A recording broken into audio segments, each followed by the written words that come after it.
Accusation de corruption à l'Université nationale de Piura. Le recteur de l'Université nationale de Piura, Santos Leandro Montano Roalcaba, a été mis en examen pour avoir accepté un pot de vin de 10 000 sols d'un fournisseur. Cette accusation a suscité une vive réaction de la communauté universitaire, avec des étudiants et des enseignants demandant sa destitution immédiate. L'affaire a relancé le débat sur la corruption dans les institutions publiques péruviennes, un problème persistant dans le pays, RPP Noticia. Clôture de la réunion ministérielle de l'APEC à Trujillo. La présidente Dina Boluarte a participé à la clôture de la 9e réunion ministérielle de l'APEC sur la sécurité alimentaire, qui s'est tenue à Trujillo. Cet événement a réuni des représentants de plusieurs pays membres de l'APEC, avec pour objectif de renforcer la coopération en matière de sécurité alimentaire dans la région Asie-Pacifique. La participation de Boluarte à cet événement souligne l'engagement du Pérou à jouer un rôle actif sur la scène internationale en matière de sécurité alimentaire et de développement durable, andina. Controverse politique, les frères Cerrón et la loi sur les organisations criminelles. Vladimir et Valdemar Cerrón, figures politiques influentes, ont déposé une demande pour faire archiver les accusations d'organisations criminelles portées contre eux, en invoquant une loi qu'ils ont eux-mêmes promue. Cette loi modifie les critères pour l'inculpation et le traitement des infractions liées aux organisations criminelles, suscitant une vive controverse. Les critiques accusent les frères Cerrón de manipuler la législation pour échapper à la justice, ce qui a ravivé les débats sur l'intégrité du système judiciaire péruvien, El Comercio Pérou. Succès de l'équipe péruvienne au mondial de volley-ball U17. L'équipe féminine de volley-ball du Pérou a remporté une victoire décisive contre la République dominicaine lors du championnat mondial U17, les qualifiant pour les 8e de finale où elles affronteront l'Argentine. Cette performance a été saluée par le public péruvien, offrant une rare lueur d'espoir dans une période autrement marquée par des défis politiques et économiques, RPP Noticia, andina. Initiative nationale contre la pollution plastique. Le ministère de l'Environnement du Pérou a lancé une campagne nationale visant à lutter contre la pollution plastique. Cette initiative s'inscrit dans une série d'efforts pour réduire l'impact environnemental des plastiques, notamment en promouvant une transition vers une économie circulaire. La campagne est soutenue par des partenariats avec des organisations nationales et internationales, reflétant l'engagement du Pérou envers la protection de l'environnement, andina. Tensions dans le secteur de la santé, examen national du sérum. Le secteur de la santé péruvien a été secoué par le refus des facultés de médecine de San Marcos et de Cayetano de participer à l'examen national du sérum. Ces institutions accusent le ministère de la Santé de ne pas garantir la qualité de la formation des professionnels de santé, ce qui pourrait avoir des répercussions graves sur la qualité des soins médicaux dans le pays. Cette situation a mis en évidence les tensions croissantes entre le gouvernement et les institutions académiques, El Comercio Pérou. Croissance économique, tendance à la hausse.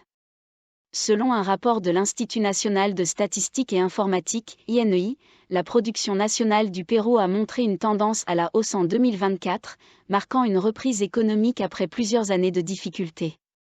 Ce rapport souligne également l'importance des exportations non traditionnelles, qui ont contribué à cette croissance. Le gouvernement se félicite de ces résultats, qui témoignent d'une économie en voie de redressement, Prensa Pérou. Opération anticriminalité de la police nationale.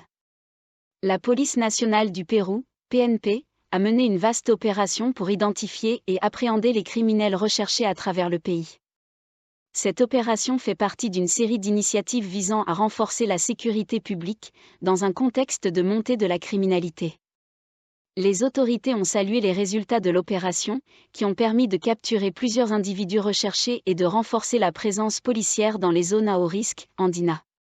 Réforme du secteur textile, Gamara Circular. Le ministère de la Production a lancé Gamara Circular, une initiative visant à transformer l'industrie textile péruvienne en un modèle de durabilité. Ce projet, qui fait partie des efforts du gouvernement pour promouvoir des pratiques commerciales plus responsables, met l'accent sur la réduction des déchets et l'amélioration des conditions de travail dans le secteur textile. Cette initiative a été bien accueillie par les acteurs de l'industrie et les défenseurs de l'environnement, Prensa Pérou. Violence domestique, le cas Cristian Cueva. Le cas de Pamela Lopez, qui a accusé son mari, le célèbre footballeur Cristian Cueva, de violences physiques et psychologiques, a suscité une vive émotion au Pérou.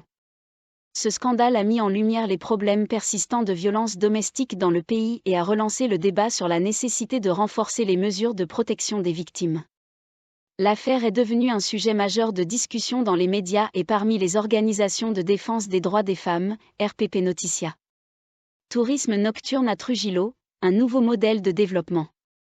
Dans le cadre des événements de l'APEC 2024, Trujillo cherche à se positionner comme la première ville du Pérou à développer le tourisme nocturne. Cette initiative vise à diversifier l'offre touristique de la ville et à stimuler l'économie locale en attirant un public plus large. Les autorités locales espèrent que ce projet servira de modèle pour d'autres régions du pays, Andina. Supervision du projet Chavimochic 3. Le gouvernement péruvien a supervisé les travaux d'évaluation technique du projet Chavimochic 3, un projet crucial pour l'irrigation et le développement agricole dans la région de la Libertad. Ce projet, qui a longtemps été retardé, est considéré comme essentiel pour améliorer la productivité agricole et soutenir les économies locales. La supervision des travaux par les autorités vise à accélérer la mise en œuvre du projet et à garantir son succès, Andina. Accords commerciaux avec la Chine, opportunités pour les producteurs locaux. Lors de la réunion de l'APEC 2024, des accords ont été conclus pour permettre aux petits producteurs péruviens de vendre de la viande à la Chine, l'un des plus grands marchés mondiaux. Ces accords sont vus comme une opportunité majeure pour les producteurs locaux, qui bénéficieront d'un accès direct à un marché en pleine expansion. Cette initiative fait partie des efforts du Pérou pour diversifier ses exportations et renforcer ses relations commerciales internationales, Andina. Exportation en pleine croissance, record prévu pour 2024. Le Pérou se prépare à battre un record d'exportation en 2024, grâce à une forte demande pour ses fruits tropicaux, notamment en Europe et en Asie. Cette croissance est le résultat de campagnes de promotion des produits péruviens sur les marchés internationaux, ainsi que d'une amélioration des infrastructures logistiques. Le gouvernement espère que cette tendance se poursuivra et contribuera à renforcer l'économie nationale, Andina.